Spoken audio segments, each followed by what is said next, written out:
She's right there.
She was waiting outside, I think.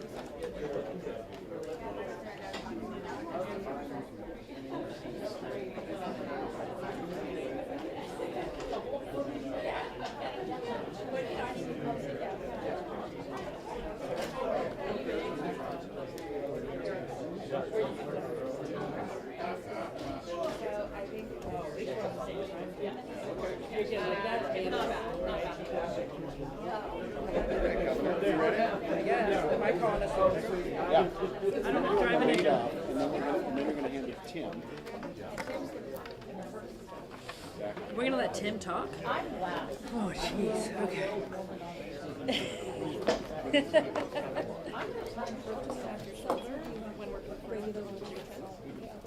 Yeah, I don't have a okay, great.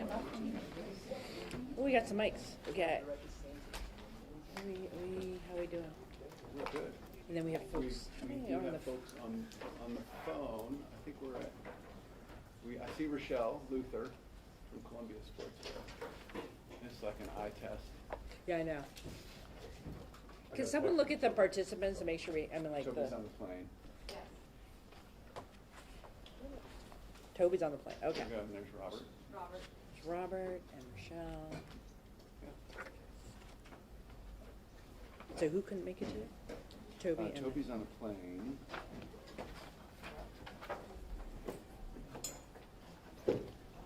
Laura. Is Laura on there? I haven't seen her. Oh, great. hello. Can't see you, but hi, Laura. And then Alice. Andrew Colas. Andrew, yeah. Alice is here. Oh, yeah. Good to see you. Okay, we're just checking critical mass here. Well, let's rock and roll. Good afternoon, everyone. Welcome to the initial meeting of the Prosperity Council. So glad that you're all here. I'm your governor. And thank you for the press who are joining us. I see bikes here, so we really appreciate the interest. This is the start of something important for our state, and I want to start off by thanking all of you for saying yes to this assignment.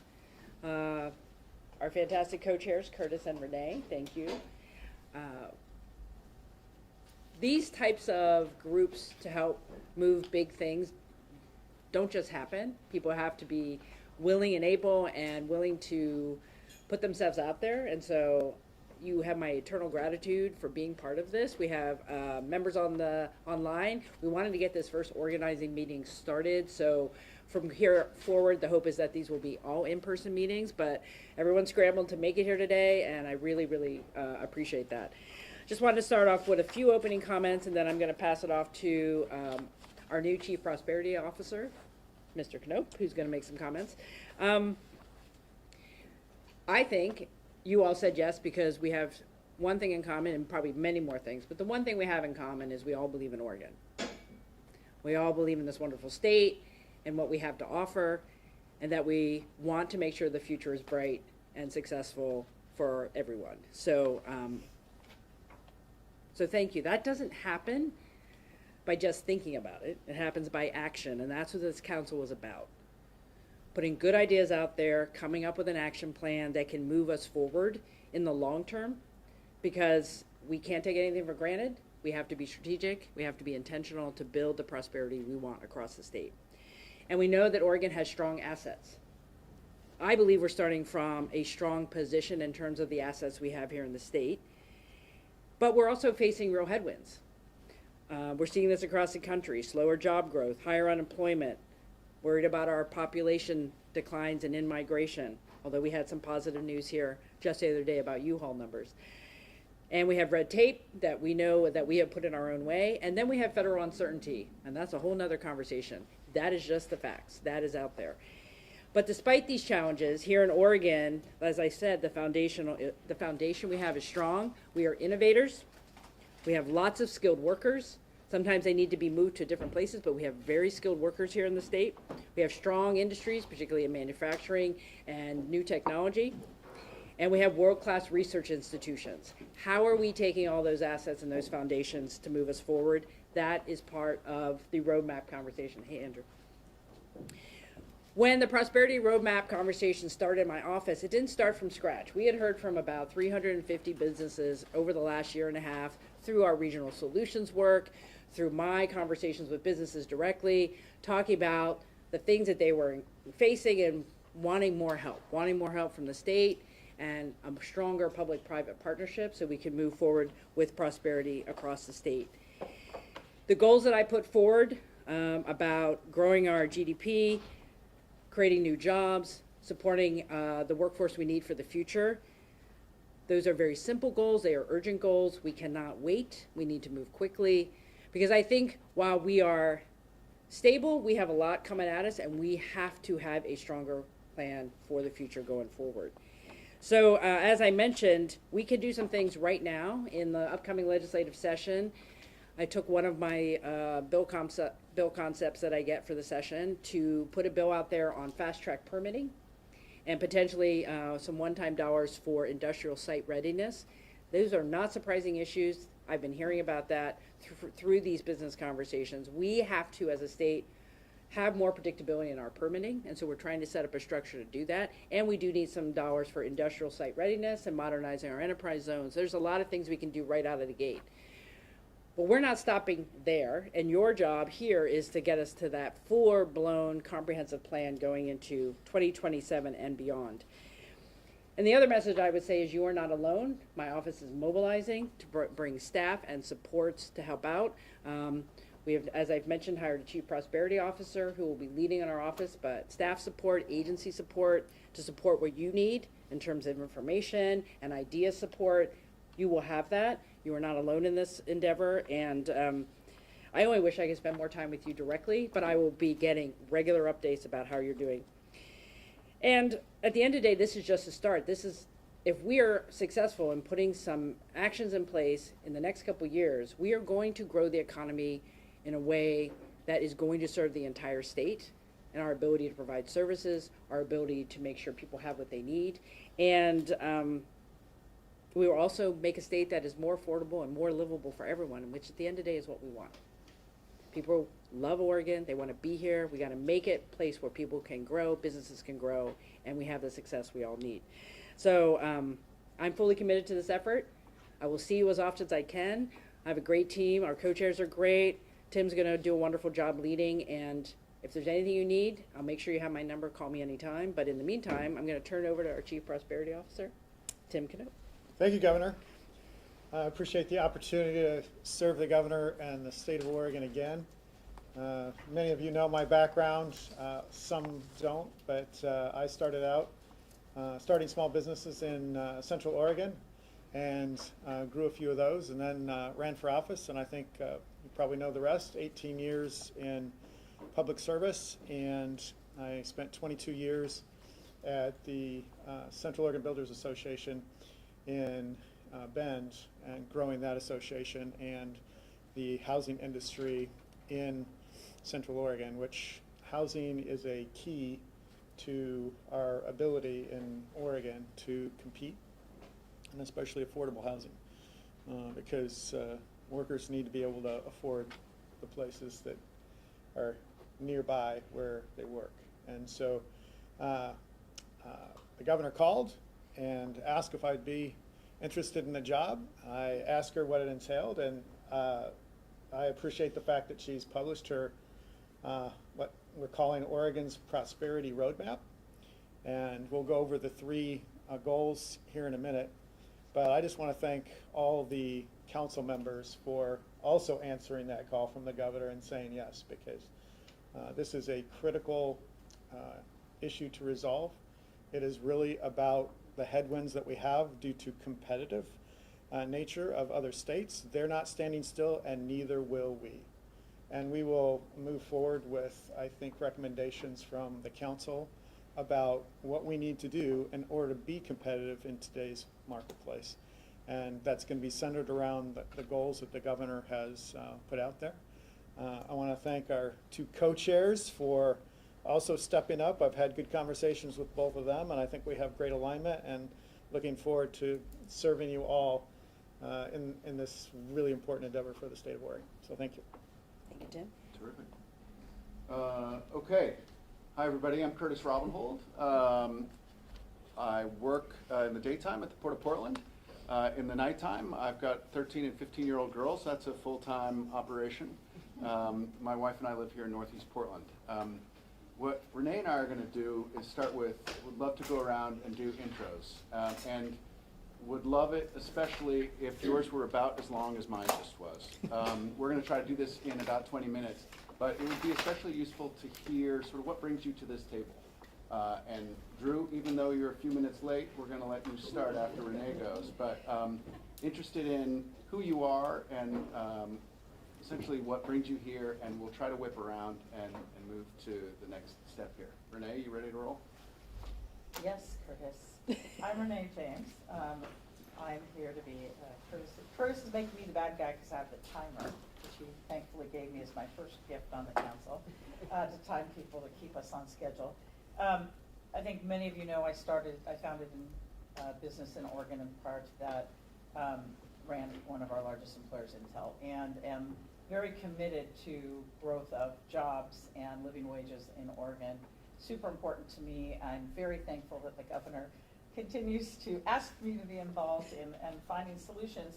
I'm very excited that Eco Northwest is going to give us a presentation about the base data. That's the foundation for the work that we're going to jump off of, in addition to the governor's roadmap. And I believe we're at an inflection point. An inflection point is when there's a series of things that happen, and the data all points you in a direction, and the outcome is uncertain. It can either go up or it can go down, and it depends on the actions that you take in that moment. So this council, not a minute too soon, we have things that we need to go to work on. So I'm super excited about all of the folks that have also answered the call, and Curtis. Curtis and I have similar personalities. We like drivers. We like to get things done. So it's going to be a lot of fun. And with that, hello, everybody. Andrew Colas. hey, here it goes. Here we go. I never a good reason to be late, but it's my bride's birthday today, so I took her out on a cold date, and we had so much fun. It ran a little long. Have two little boys, Drew, Remy, 9 and 4, and lifelong Oregonian, born and raised here, live in Portland, Oregon. Went to high school here, went to college at University of Oregon, so this is my home. This is the place that I love. Run a second-generation family-owned business, so we're a vertically integrated commercial contractor and development arm to our company. We employ anywhere from 150 to 200 people, and we're in an industry that I love, and really excited to be here. I think economic opportunity development, businesses in our city and our region is really important, and I'm looking forward to working together with all of you to make sure that we're able to bring the focus on that, so we can continue to all create good jobs create good communities that we all live in, play in every single day. Did I? Well Excellent, done, Drew. excellent work. Good work, Drew. I don't want to get in trouble. Don't worry. Okay, Ron, I'm gonna give you your full time, just keep going. I'm Greg White from Fort George Brewery. We're located in Astoria, Oregon. Really happy for the opportunity to be here. I think I was most excited. I'm originally from Western New York, moved here in 2012. Kind of broken into industry at Fort George, literally at the bottom on the packaging line. Was my very first job. And through some growth and expansion, I've been able to work my way up to a senior vice president level. Those opportunities were presented. We had a lot of programs that allowed us to expand and grow. We've also had some headwinds with some regulation and taxes that have made things more challenging. So I've seen the real effect on a small business growing to a medium-sized business. And I'm excited to learn more and share some ideas, push us forward. Alice? I'm Alice Dale. I spent my professional life being head of the two SRA locals in Oregon. I have a huge interest in good jobs, good business, and the quality of state that we've only shown, to which I agree it's a reflection point. So, my interest is learning and contributing. Quote, yeah, bring a worker perspective to this. I spent really almost 30 years at SEIU.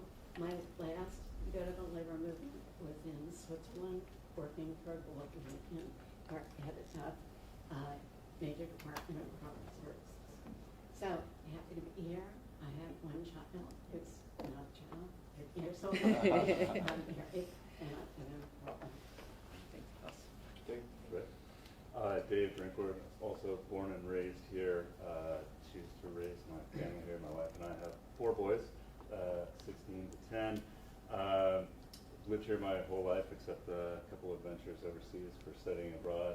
Went to school here, went to Linfield and Willamette, so doubled down on the college experience here in Oregon. That's personal. The professional side, I'm CEO of Hoffman Construction. We're large CMGC. We've been headquartered here in Oregon for over 100 years. We're one of the largest construction management general contractors in the United States. We do work all over the U.S. and sometimes abroad. We really pride ourselves on doing the work that really matters in this state and elsewhere, but we really like to do it here in Oregon, and that's why I'm here, because I love the state. I would like to be here more often, and unfortunately these days we find ourselves working more and more in other places, and I know Oregon is a better place to live. I know Oregon is a better place to work, and we just have to make some choices here and take some actions to make the opportunities available to all Oregonians the way they are around the country right now for others. That's terrific. Dr. Wilkerson, we're going to get to you in a minute. Why don't we keep going in the room, and then we'll finish up with the folks who are on the screen. Stephen, you? Can the folks on the screen hear everyone? How's the volume? It's good? Yeah? Okay, all right, thanks. Yes, it's good. Good, thanks. Thanks, Rochelle. Great. So Stephen LaFoon, I'm CEO of Pandaria Technologies, and we are a very early stage startup. So we're coming out of IP that comes from the Knight campus in Eugene at the University of Oregon. We're based in Eugene. We just moved out of the incubator that was in the Knight campus, so we represent both biotech and the very early stage startup. About myself, I'm a mechanical engineering background, not really from anywhere. I'm the son of an Air Force officer, so I've moved all over from Guam to California, Louisiana, Texas, Alabama, Germany. It's my 3rd startup, so what brought me to the Knight campus, why Oregon? I've worked with the executive director of the Knight campus, Bob Goldberg, in previous endeavors. We've had 2 startups that came out of, or worked with his last Georgia Tech when he was there. They were acquired, so we stayed in touch, and I think very highly of the work that the Knight campus is doing, and I think it has a commercial place and a place to really benefit patients in the future of healthcare. And then why Oregon? Look, this is a place where I think we have the ability to build something ourselves that can be really neat. There's opportunity here. I'll leave it at that. Excited to be here. Thanks, Steve. Hi, Diane Freeman. Voyager Capital, we're an institutional early stage venture capital firm, and we're regional, primarily out of Seattle. I represent us here in Portland. I'm originally from New York, but Portland is my home. I've been in and out of here since the late 70s, and in fact, Was an operator for many years, got hired by Digital Equipment Corporation here, worked for Sequent and Tektronix at different points in my career, sales, marketing, business development. But since 2007, I've been doing venture capital. And I believe that we do have phenomenal assets here in town. I believe that what we built in 2010 to 2017 was based on aligning those assets in a way that didn't require legislative action. It required people in an ecosystem to come together and make a commitment. And I think we can do it again, but I think we need to break some things in order to make that happen. I think that if we align the assets, what we find is money follows money.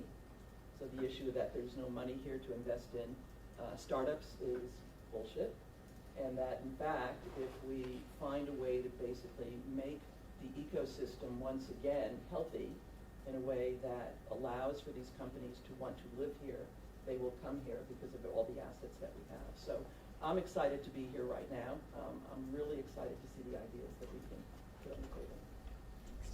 Thanks, Diane. Jordan? Grandfather came in 1905. My father started a real estate business in 1951. I've been there since I was 14. Grown the company. We have 33 million feet of property we own and manage.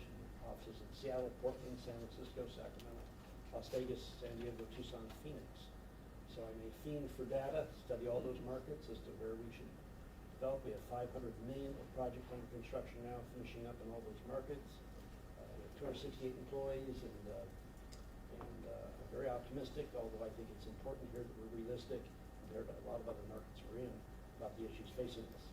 In my opinion, this is the worst combination of cosmic factors. Unless we address the ills first and are honest with ourselves, because these other markets aren't, as someone said, standing by waiting for us to get our act together.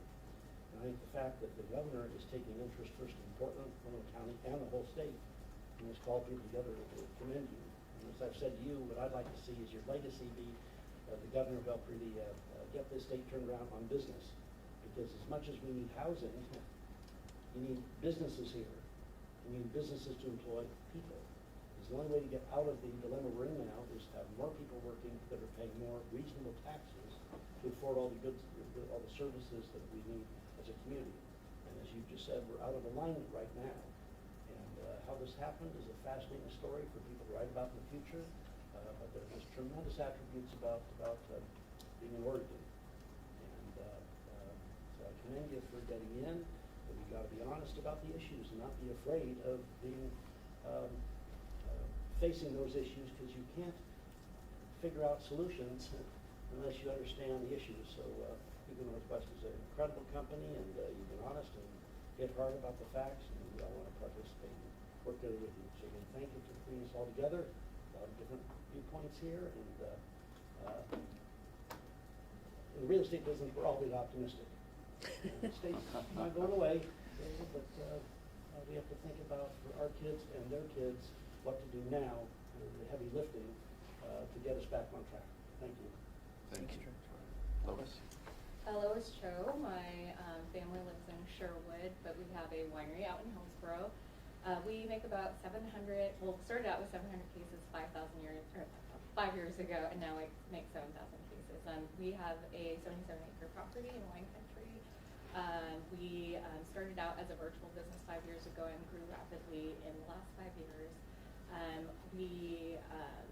I'm on the Willamette Valley Wineries Association on the board as well. I'm starting out in a role with the Oregon Wine Board on the marketing committee. My husband studied at Oregon State, learned wine there, but I was a nurse practitioner for about 10 years. I was a cardiothoracic nurse for 5 years before that, so it was a big shift. But in hindsight, I always say if we had launched our business anywhere else other than Oregon, I don't think we'd be where we are right now. And so Oregon has a lot to offer for startups, and especially in the wine industry. And I would love to represent small businesses and especially food and bev. I get to do the fun stuff. And so I started a nonprofit called API Food and Wine. We started a nonprofit representing Asian American owned small businesses, putting restaurants and wineries out in wine country.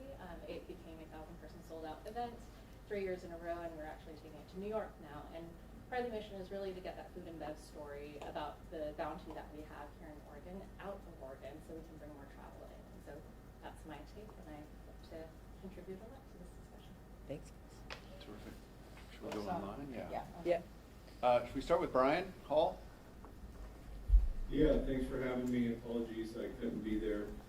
Brian Hall, Central Point area, born and raised in Oregon, Oregon State grad. Got 3 kids and my wife down in the Central Point area. About 20 years ago, we started a company. We produce ceramic coatings and export them all over the world. We bring in about $100 million into the state of Oregon every year. Really, what I'm looking to contribute is how do we attract entrepreneurship? How do we attract R&D investment, export? It's important the business we do in the state, but it's very important that we export technology out of the state. We need to attract more high-tech companies. We're now one of the 15 largest